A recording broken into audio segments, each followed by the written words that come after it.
Bonsoir et bienvenue dans ce nouveau 20h. Merci à tous de suivre RTI 1. La paix et l'unité en Côte d'Ivoire, c'est de cela qu'il a été question ce matin au palais présidentiel d'Abidjan lors de la rencontre accordée par le chef de l'État à une délégation de têtes couronnées de la région des Lagunes et des Grands Ponts. Ils ont fait le tour des derniers points de l'actualité sociopolitique nationale. Ouverture ce mardi du festival de musique urbaine d'Anoumabo FEMUA en présence de la première dame ivoirienne Dominique Ouattara, marraine de cette 12e édition. Le thème développement et genre avec à l'affiche 16 artistes nationaux et internationaux. La Côte d'Ivoire à l'école du Maroc dans le cadre de la promotion des produits du terroir à l'occasion du Salon international de l'agriculture du Maroc. Un espace pour promouvoir l'agriculture africaine. 1500 exposants et plus d'1 million de visiteurs cette année. En Algérie, le report de l'élection présidentielle est de plus en plus évoqué, notamment par les participants à une réunion convoquée par le chef de l'État algérien par intérim, mais largement boycottée par les syndicats et les partis politiques. Bienvenue à tous. Une délégation de chefs traditionnels de la région des Lagunes et des Grands Ponts a été reçue par le président Alassane Ouattara. Les échanges ont porté sur la situation sociopolitique nationale. Fija Naïma. Une forte délégation des chefs de la région des Lagunes et des Grands Ponts, conduite par le gouverneur du district d'Abidjan, Robert Begré-Mambé, est venue rencontrer le président de la République Alassane Ouattara ce mardi 23 avril au palais présidentiel. La rencontre s'est déroulée dans une atmosphère de proximité qui a permis un échange franc entre le chef de l'État et ses hôtes sur les sujets qui agitent la nation.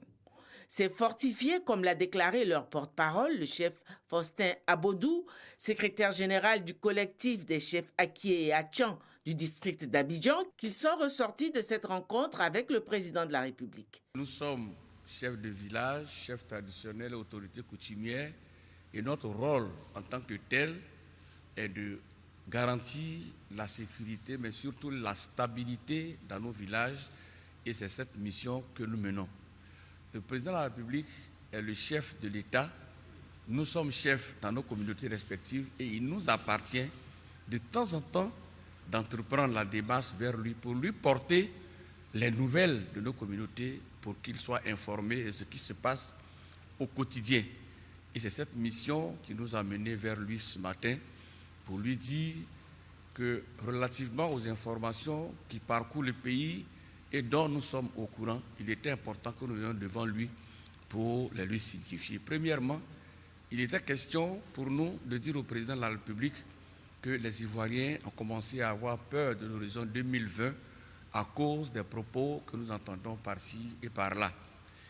Deuxièmement, il était question pour nous de lui demander, au nom de tous les Ivoiriens, pardon pour que ce pays puisse aller de l'avant, parce que la paix est un élément important. Et ce qui veut la paix est obligé de passer par le pardon. Et en tant que chef de l'État et garant de la paix dans le pays, il était important que nous portions le message. Troisièmement, nous ne sommes que des envoyés.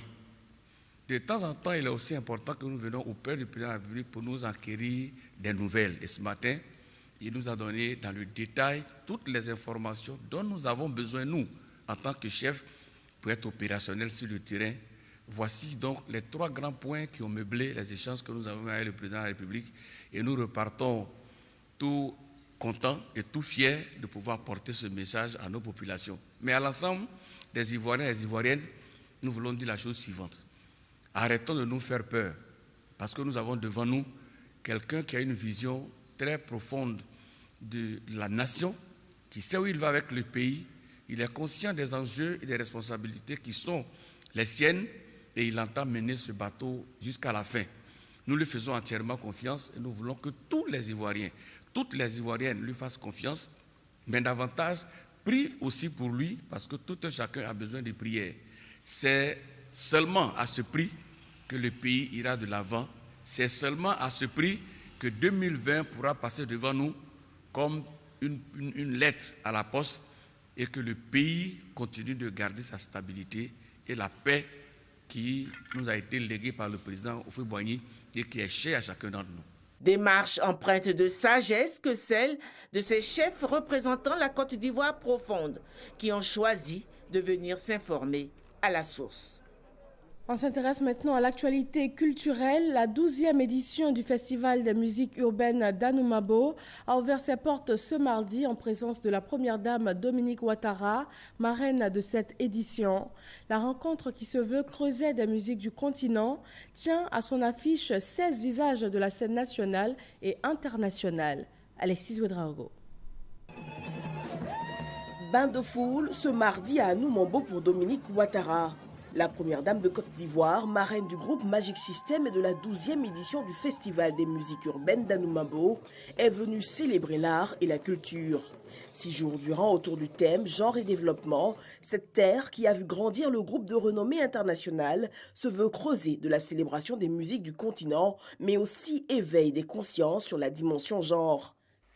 Défendre l'égalité femmes-hommes dans le développement et la solidarité et lutter pour les droits des femmes ne sont pas seulement une question d'efficacité ou de redevabilité. Ce sont des valeurs universelles que nous devons tous porter, car la femme constitue le pilier de la famille.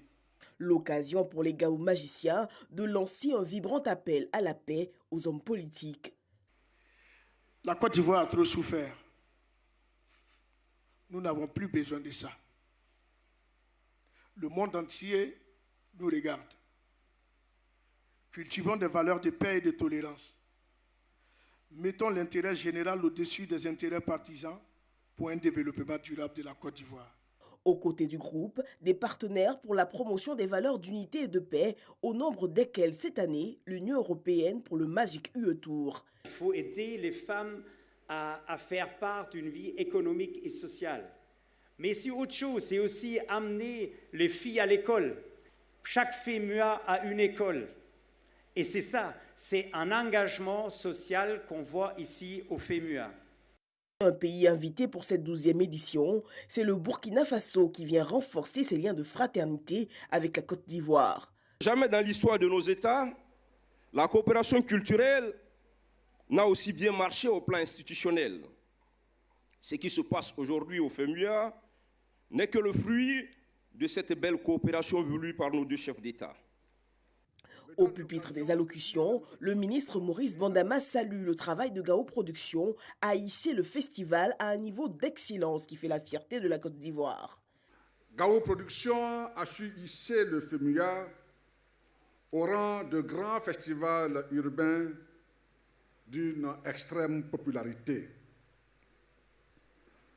Pour ce label acquis à force de travail, je renouvelle à Salfo et à son équipe toute ma satisfaction et le soutien institutionnel, technique et financier du ministère de la Culture et de l'ensemble du gouvernement. 8 ans après avoir été marraine du FEMUA, Dominique Ouattara s'engage à nouveau cette année auprès de ses filleuls d'Anoumabo. Dans son sac, la réhabilitation et l'équipement de l'IFEF, foyer et centre de santé, à hauteur de 20 millions de francs CFA et des dons pour une enveloppe globale de 50 millions de francs CFA pour ce FEMUA 12. Depuis 2008, la Fondation Magic System a posé de nombreuses actions sociales auprès des populations à Abidjan et à l'intérieur du pays, notamment en ce qui concerne la construction d'écoles primaires et maternelles. D'autres actions caritatives sont encore au programme cette année, comme nous l'a dit El Salfo tout à l'heure. Toutes ces actions sociales contribuent à l'épanouissement des populations vulnérables et à l'éducation de nos chers enfants. Et je vous en remercie de tout cœur. El Salfo, Manadja, Goudé et Tino sont de dignes ambassadeurs de notre pays. Et nous sommes très fiers de ce qu'ils réalisent pour le rayonnement culturel et artistique de la Côte d'Ivoire en Afrique, mais aussi dans le monde. Bravo, bravo. Au programme du FEMUA 12, 16 visages de la scène nationale et internationale en concert live, la nuit du Burkina Faso, pays invité de ces 12e éditions, des inaugurations d'écoles, des centres pour orphelins. Une cérémonie d'ouverture également marquée par les prestations de danse venues du Burkina Faso, pays invité d'honneur du village Anoumabo pour ce 12e FEMUA. Isaïo. C'est parti pour le Festival des musiques urbaines d'Anoumabo. FEMUA, 12e édition. Ambiance des fanfares, tam-tam parleur, danse des femmes d'Anoumabo pour magnifier les actions de charité de la première dame, marraine du FEMUA 12, en faveur des femmes et des enfants.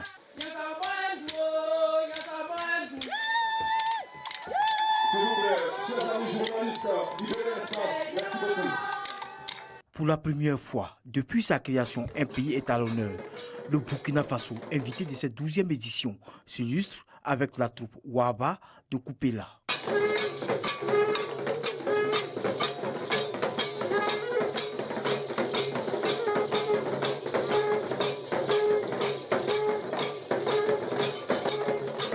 Le FEMUA, selon les partenaires et les populations, est une occasion de promouvoir la culture dans toute sa diversité. C'est l'occasion pour nous, à travers cette manifestation, de présenter un pan de notre riche patrimoine culturel et artistique.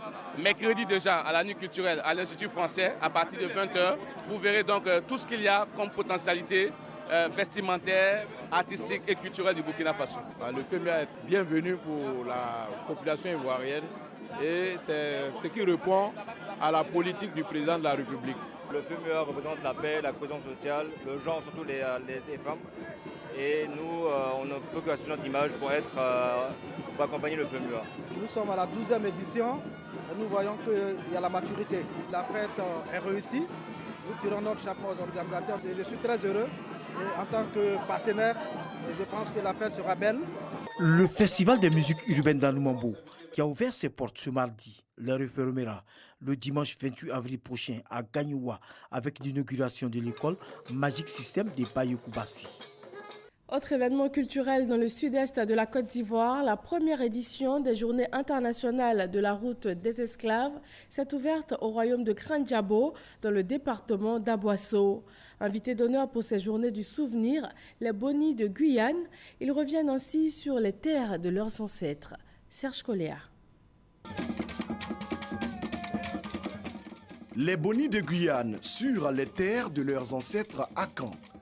Kranjabo, siège du royaume Sanwi, constitue le premier véritable contact de ses arrière-petits-fils et filles d'Africains victimes de la déportation au plus fort de la traite négrière. L'acte 1 des Journées mémorielles internationales de la route de l'esclave est une initiative du ministère de la Culture et de la Francophonie. La Côte d'Ivoire, après plusieurs pays d'Afrique, sous le président Alassane Ouattara, a décidé d'inscrire le programme de la route de l'esclave à l'action et à l'agenda du gouvernement. Ceci pour marquer la solidarité de la Côte d'Ivoire au peuple noir qui a été déporté, aussi pour prendre toute sa part à la repentance et à la réconciliation. Les Bonis sont un peuple qui se sont illustrés par leur vaillance, qui ont défendu leur liberté et leur indépendance, et il se trouve que les Bonis sont de Côte d'Ivoire. Le ministre Maurice Kwaku-Bandaman a le soutien de Sianou Fofana, ministre du Tourisme. Aux côtés du roi Nana Amondou V et sa suite, le ministre Aka Awele, enfant du Sanwi. Bonis de Guyane ainsi que filles et fils du Sanwi expriment leur grande émotion face à ce moment du souvenir. Pour les Bonis de Guyane, ce cadre scelle la reconstitution de tous les liens sacrés rompus par les esclavagistes il y a des siècles. Moi, je suis très heureux d'être ici, accompagné de tous nos frères et sœurs qui sont venus aussi de la Guyane avec nous. C'est un moment historique, ce sont des moments uniques et nous avons eu une joie particulière de pouvoir vivre ça. Je pense que chacun est très heureux de pouvoir être ici aujourd'hui. Durant ces 400 ans d'esclavage et plus de 3 siècles de séparation, tout n'a pas été perdu. Les similitudes linguistiques, la gestuelle dans la danse habitent encore ces descendants d'Afrique. Les journées mémorielles internationales de la route de l'esclave se tiennent en Côte d'Ivoire du 22 au 26 avril. Également richesse culturelle et touristique de la Côte d'Ivoire, le Dipri marque le passage d'une année à une autre en pays Abidji. Une célébration du Nouvel An pour ce peuple du sud-est de la Côte d'Ivoire qui reste une occasion de communier avec les mânes. Kader Sogodogo nous emmène à Gomou, village situé à une dizaine de kilomètres de Sikensi. Le peuple Abidji. Une douzaine de villages avec pour chef-lieu Sikensi. Les Abidji célèbrent leur nouvel an, appelé le Dipri, la traversée de la rivière, le passage d'une année à une autre. À Gaumont, la célébration commence par la purification secrète à la rivière. Le Dipri 2019 a pour parrain le ministre des Ressources animales et halieutiques. Kobena Kwasi Adjoumani fait son entrée dans le village. Il est initié et reçoit d'ailleurs les attributs liés à son nouveau statut. Il ne tarde pas à démontrer son savoir-faire. Le Dipri est une tradition plus que centenaire. Pour le peuple de Gaumont, pour la tradition Abidji, c'est le 1er janvier de l'année. C'est ce qu'on appelle le Dipri. Maintenant, ce que vous voyez derrière, qui sont les festivités, c'est le décor. Les décors, parce qu'à cette époque, la légende dit que nos aïeux ont eu la bénédiction d'un ancien, d'un génie protecteur qui leur donne la puissance de pouvoir cicatriser, guérir tous les accidents qui se produisent dans la circonscription sur le territoire Abidji. Le nouvel an Abidji, un moment également de faire ses vœux. Nous avons demandé à l'occasion de cette cérémonie aux mânes des ancêtres de Gaumont de prier pour la Côte d'Ivoire, pour le président de la République, son Excellence M. Alassane Ouattara, pour le Premier ministre Amadou Gon Coulibaly et pour tout le gouvernement. Nous n'oublions pas tous les Ivoiriens qui ont besoin de paix et de cohésion sociale. Mystique, pouvoir irrationnel, à Gaumont, on peut même vomir un œuf. C'est surtout une valeur culturelle. Le chef d'État, pour démontrer son savoir-faire, arrose Gaumont d'une fine pluie. Il faudra bien purifier ce village qui regorge de tant de valeurs culturelles. Dans le domaine agricole, le Salon international de l'agriculture du Maroc s'est tenu du 16 au 21 avril dernier à Meknès. Une plateforme pour valoriser les produits du terroir africain. La Côte d'Ivoire y était présente et ce rendez-vous a réuni 1500 exposants pour plus d'1 million de visiteurs. Le pays s'est inspiré du modèle marocain dans la promotion des fruits du terroir produits par des coopératives et soutenus par le gouvernement marocain. Ecoplus est signé ce mardi, Mamadou Kwasi et Jean-Jacques Kwame.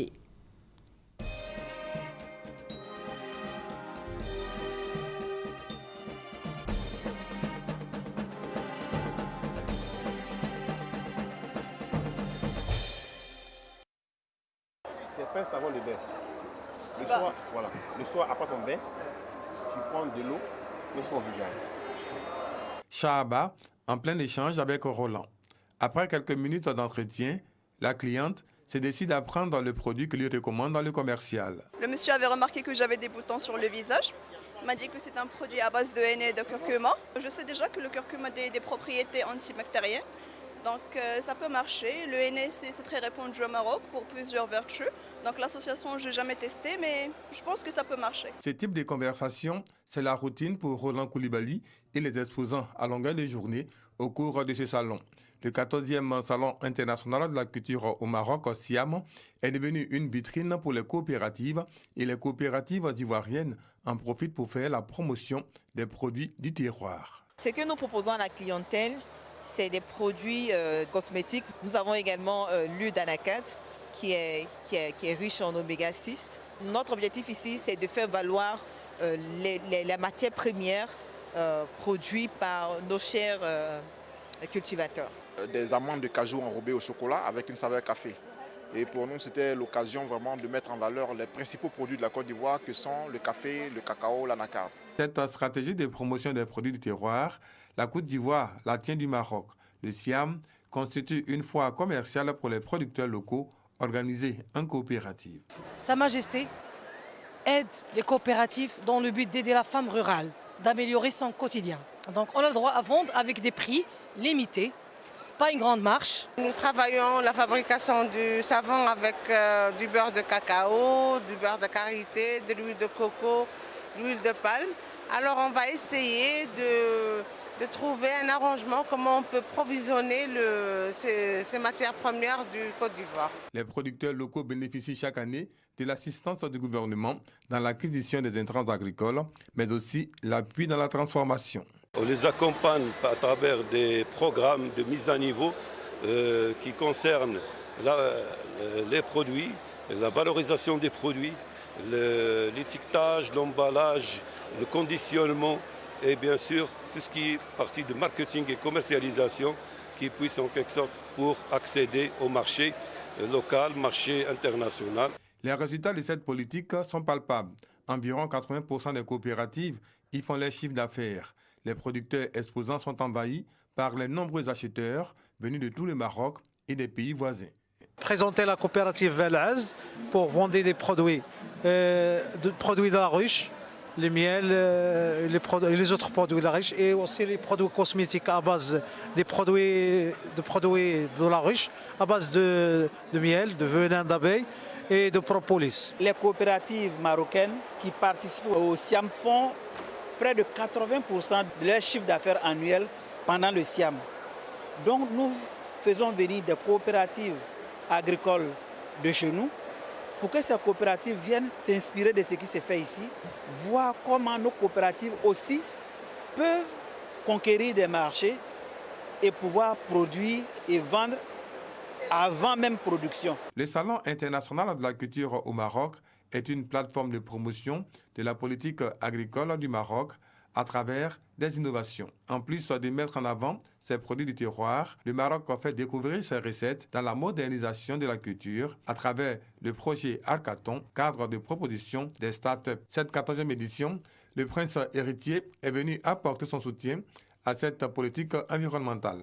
Elle intervient au terme de la première phase du plan Maroc vert initié par le roi Mohamed VI. C'est une édition d'abord qui vient, je dirais, à la fin d'un long processus qui est le plan Maroc vert et qui a démarré en 2018 et qui se termine en 2020. Sa Majesté nous a demandé de réfléchir sur une nouvelle vision de l'agriculture pour à l'horizon 2030. Nous travaillons, je pense, parmi les orientations les plus fortes, c'est l'employabilité des jeunes, c'est la création d'une classe moyenne dans le monde rural. Donc nous travaillons à regarder quel est le meilleur moyen d'apporter de la valeur ajoutée, de la richesse dans le monde rural. Les panels et autres rencontres de groupe ont été choisis par la délégation ivoirienne conduite par le ministre Kobena Adjoumani pour présenter la politique agricole locale, traduite dans le programme national d'investissement agricole PNIA. Objectif, attirer les investisseurs pour accompagner les producteurs dans la transformation des matières premières locales. Nous avons des terres propices à l'élevage et à l'agriculture, mais nous avons besoin de moderniser notre agriculture en ayant des machines appropriées pour faire de la production intensive. Le 14e SIAM a tenu toutes ses promesses, plus d'1 million de visiteurs, 1500 exposants venus de 60 pays.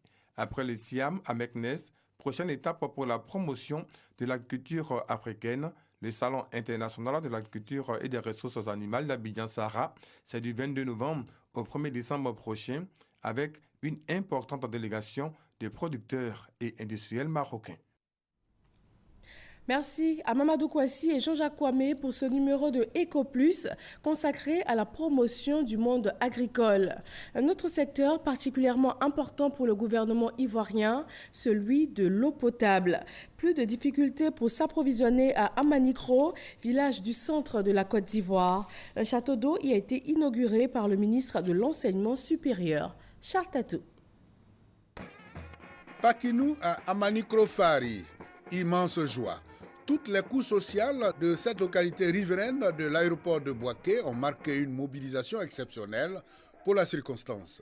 Mobilisation pour la fête, mais surtout pour la célébration des commodités de leur village. Amanikrofari est déjà électrifié, mais sa population consommait encore l'eau des puits ou des marigots. Le village vient donc d'avoir son adduction en eau potable. Invité spécial de la célébration, le ministre de l'Enseignement supérieur et de la Recherche scientifique, accueilli dans une liesse populaire. Occasion donc pour le porte-parole des cadres de faire le bilan des actions de développement de leur village. Électricité, école. Aujourd'hui, un château d'eau, demain, un centre de santé. Amanikro fait donc peau neuve et fière allure. Amanikro veut devenir un village émergent. Avant son message, le ministre a été fait chef coutumier de la localité avec pour nom Nana Akwasi III. Albert Mabritouakes a assuré de sa disponibilité à apporter sa contribution aux actions de développement d'Amanikrofari. Nous sommes venus prendre notre part dans le développement. Nous sommes venus également leur apporter le message d'encouragement, de paix, de cohésion et de développement de la part de l'État, de la part du président de la République particulièrement. Et nous avons pris bonne note donc, de leurs préoccupations. La pose de la première pierre du futur centre de santé et l'inauguration du château d'eau ont ponctué la célébration. La ministre Mariatou Kone installe le nouveau maire de la commune de Morando dans le Ouorodougou. La ministre de la Solidarité, de la Cohésion sociale et de la lutte contre la pauvreté a exhorté le nouveau maire à travailler au rassemblement des populations autour du développement de Morando. Le reportage de Soro Corona. La place publique de la commune de Morando a refusé du monde à l'occasion de la cérémonie d'investiture de son nouveau maire. Les populations sont venues de toutes les sous-préfectures du département de Kani. Une cérémonie d'investiture en présence d'un ministre de la République. Les différents intervenants ont salué la mobilisation qui démontre la cohésion retrouvée. Le député et le maire ont égrené les difficultés qui freinent le développement de la commune. Les défis sont énormes, mais si nous devons les sélectionner, d'abord nous avons les défis liés au réseau routier. Dieu merci, aujourd'hui, le goudron Bundiali-Kani avance. Donc nous aurons un désenclavement des villages qui sont sur cette route. La lutte contre la pauvreté est l'une de nos véritables priorités par la mise en place de certains projets. La ministre de la Solidarité, de la Cohésion sociale et de la lutte contre la pauvreté a exhorté le nouveau maire à être un rassembleur pour mieux impulser le développement local. Mariatou Kone a appelé les populations à la cohésion, gage de tout développement. La cérémonie d'investiture, qui est un moment de la célébration de la victoire, est également une occasion de raffermir les liens de fraternité, de solidarité, de cohésion sociale, avec pour objectif principal le développement économique, social, culturel de la commune. Monsieur le maire et chers frères, diriger n'est pas facile. Il faut savoir être à l'écoute des autres. Mariatou Kone a inauguré les nouveaux locaux de la mairie. La ministre a également procédé à la pose de la première pierre de la salle multimédia promise à la commune de Morando. Dans l'actualité internationale, le Mali a un nouveau Premier ministre depuis hier lundi. Boubou Cissé, ministre sortant de l'économie et des finances du précédent gouvernement, a la charge de former un nouveau gouvernement dont l'annonce est attendue cette semaine. Le Mali a un nouveau Premier ministre, son nom Boubou Cissé. Anciennement ministre de l'économie et des finances, Boubou Cissé prend le relais de la primature malienne après la démission de Soumaïlou Boubaï Maïga. Le nouveau Premier ministre Boubou Cissé devra se pencher en priorité sur la situation sécuritaire fragile que traverse le pays. En Algérie, la présidentielle fixée au 4 juillet prochain a menacé d'être reportée. Cette possible nouvelle donne de la vie politique algérienne a été évoquée au cours d'une consultation convoquée par le chef de l'État par intérim, Abdelkader Ben Salah. Si ce report devenait effectif, il serait le deuxième report de l'élection présidentielle pour 2019. La mouvance de contestation qui a contraint Abdelaziz Bouteflika à quitter le pouvoir ne partage pas l'éventualité de ce report. En Amérique du Sud, le bilan du glissement de terrain survenu dimanche dernier a progressé. 28 victimes identifiées à ce jour. Des pluies diluviennes se sont acharnées sur le sud-ouest de la Colombie. Le commandant local des pompiers, dans sa déclaration, a reconnu que la catastrophe était prévisible. L'évacuation des habitants du village de Rosas était d'ailleurs conseillée. Et c'est tout pour ce 20h. Restez sur RTI 1. Le débat, c'est pour tout à l'heure, 20h50. Entrepreneuriat en Côte d'Ivoire, effet de mode ou réalité? Les PME ivoiriennes manquent-elles de compétitivité? Et pourquoi les établissements financiers hésitent à les accompagner? La Ciné-Fofana et ses invités répondent à ces questions dans le débat sur RTI 1. Bonsoir à tous et à demain.